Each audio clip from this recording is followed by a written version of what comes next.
Hi, lovely people. I am back once again. This time I have more of a mysterious kind of vibe.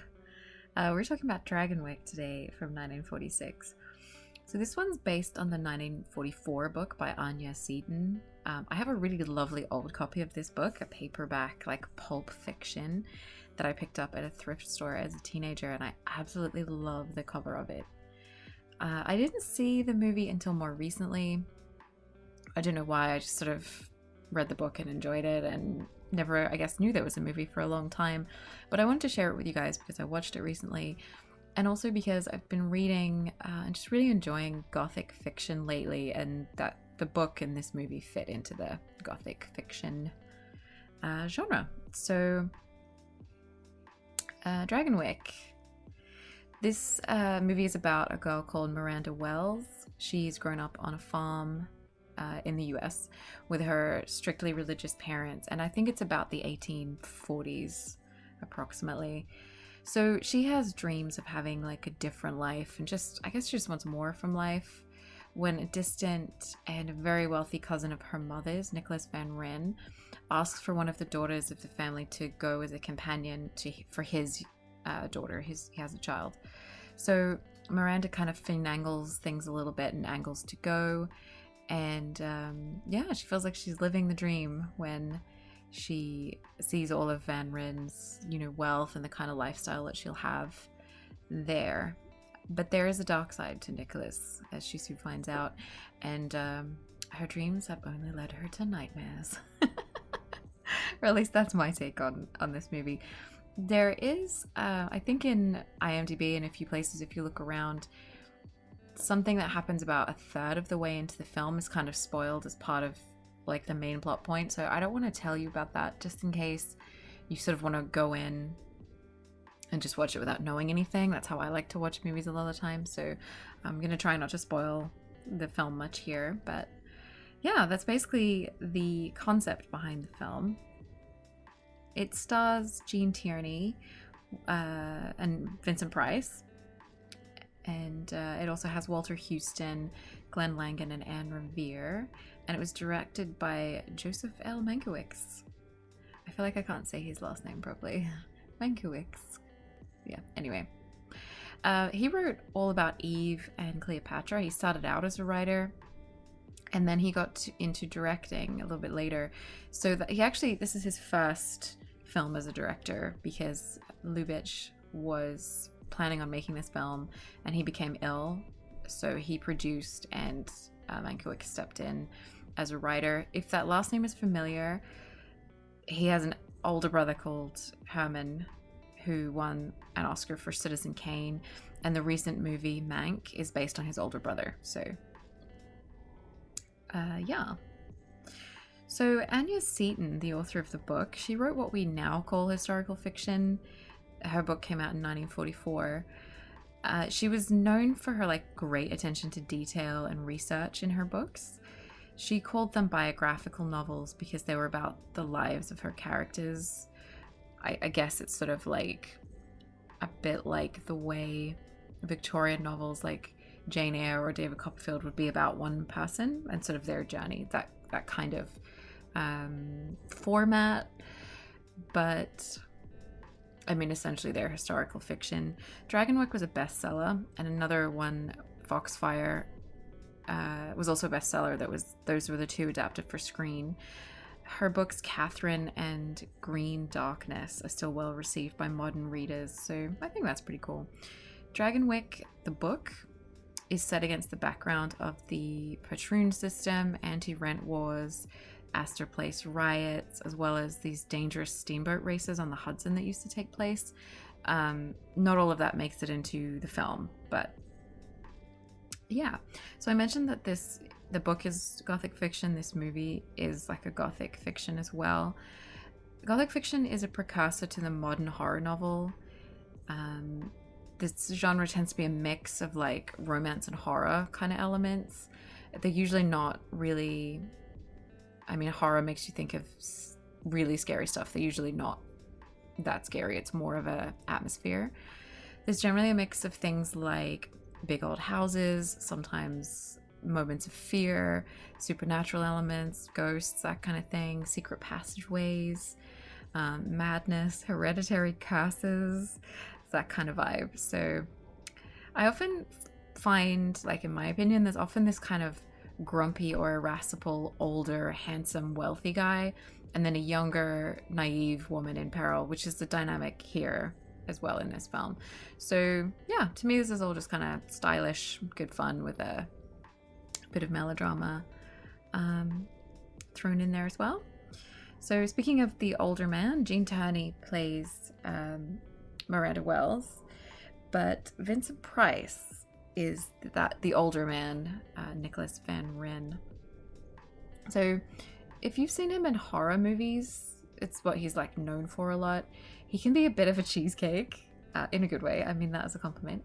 Here he's playing up his more suave side, and the 1840s riding coats and stiff collars really work for his character.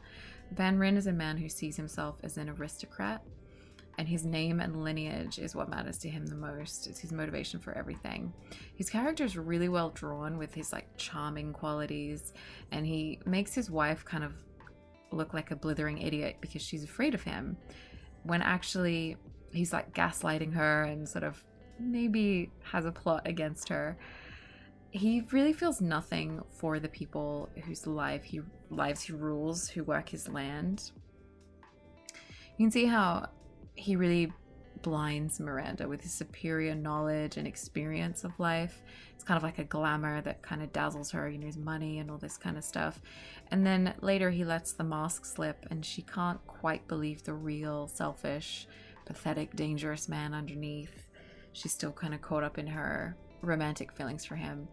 And I think it's a really well-drawn dynamic of the kind of not like a narcissistic character, maybe. I mean that word is used a lot lately, but it's that kind of abusive relationship dynamic that is done really well in this film. In contrast, Gene Tierney is much more, she's sort of quieter and a lot less sort of bombastic.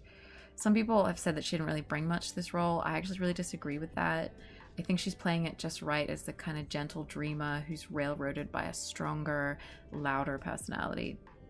She is so beautiful in this film. It's got these huge, you know, hoop skirts with, you know, curls and bonnets, and she looks amazing. There's some hints of Rebecca here, if you know that movie, with the maidservant saying some really abrasive, mocking things to her, and her not knowing that she is higher up in the hierarchy or whatever and can just tell this person to shut up. She's not in control because she's out of her depth. And I think this message is meant to be, well, this film kind of has this thing where I think the idea at the time, and I got this a bit more clearly in the book than in the movie, but there's definitely, you know, she wants more from life. And the idea is that she wants material, worldly things, or that she has ambition. And for women in this time period, that just leads to downfall. And I don't really love that message. The film doesn't go on and on about it or belabor the point. It's fine. But I actually think what is better in this film is that whilst she can be dominated by a bigger personality, in the end, her quiet strength is endurance. Whereas Van Ryn's strength is much more short-lived and misguided because it's just his will. Like, he just sort of is more willful than somebody else and imposes that on people. Honestly, I think Miranda is vibrant and delightfully fun and more alive than her family. You see that in earlier scenes on the farm where she grows up, and she's just sort of full of life, and they're very staid and more religious and more quiet. And yeah, I mean, I think we're sort of meant to think that it's ambition, but I really hate the idea that her father's will and his, he just like is anti everything. And I just hate that her father would crush the life out of her if she stayed on the farm. But Van Ryn also tries to crush the life out of the women around him with his own belligerent ideas. And it's just kind of a sad thought that if she stays where she is, she gets crushed. If she goes, she gets crushed. But it's not how the film ends, so, you know. The whole look of this film is absolutely divine. I want to live in a gothic mansion. The early scenes on the farm that I mentioned before, the set design has a really lovely storybook quality. And I guess in a way this film is kind of like a dark fairy tale, so it works. The room has like those sort of overhead beams and a big old-fashioned fireplace hob and everything, which is really cozy. And I think whilst it definitely looks like a set, it feels like a home. And then Dragonwyck, which is the mansion that the Van Wicks is their ancestral home, and the title of the film.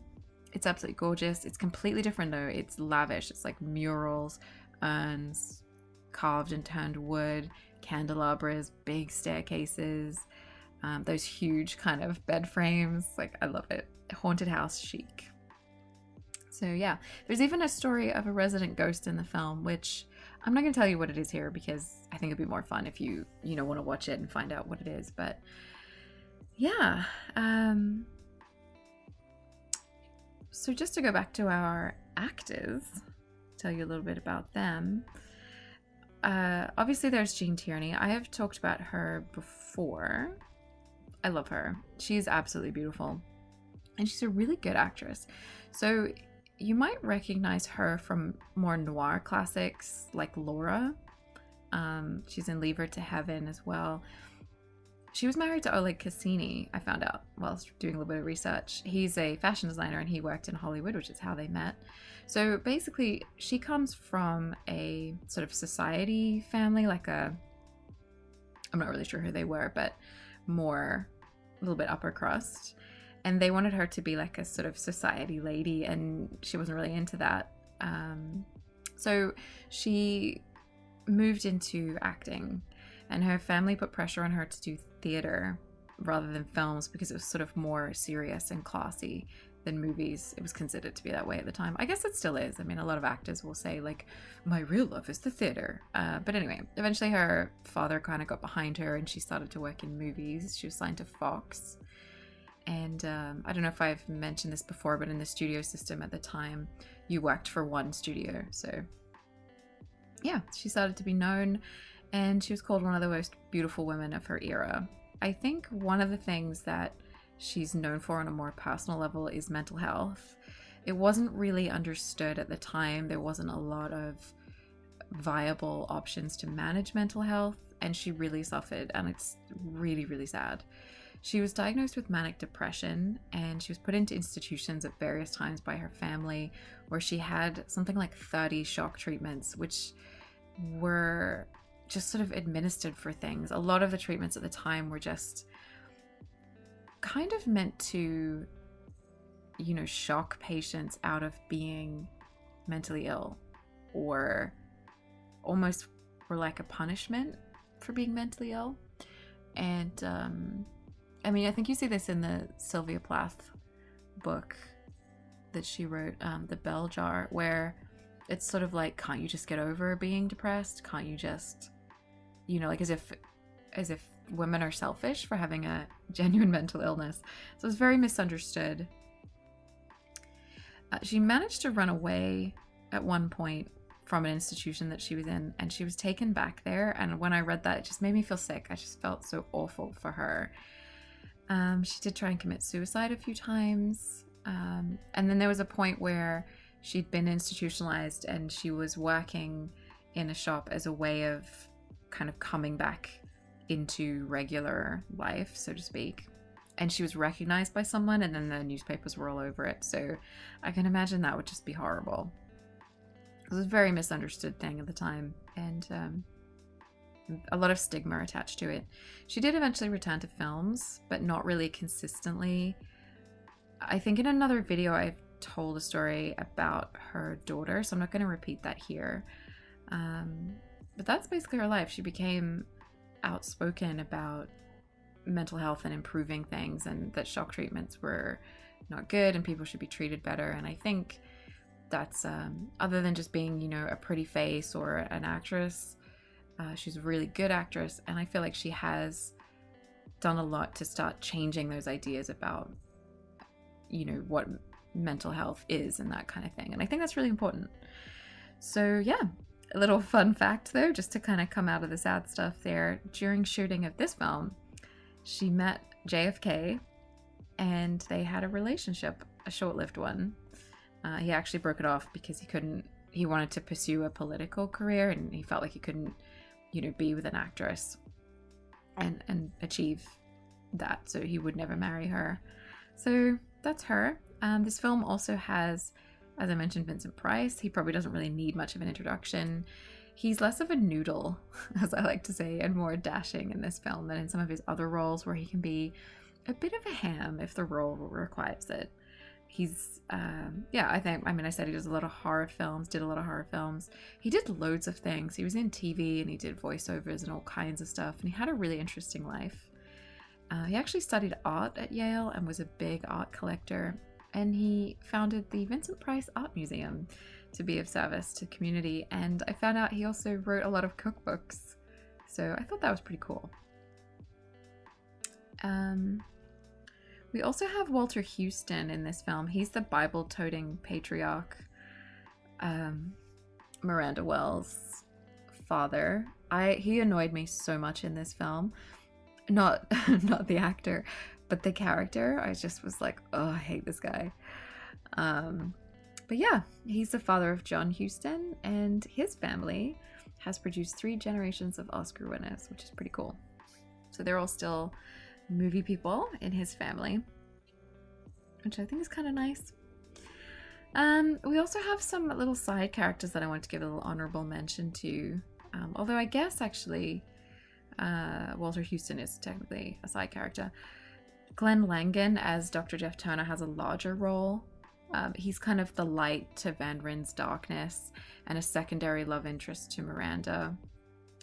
And yeah, he was familiar to me. I covered a film called The Return of Dr. X, and that was his uncredited debut. So yeah, he didn't do like loads of things after this. Or maybe I should say he didn't do a lot of like big things after this. But yeah.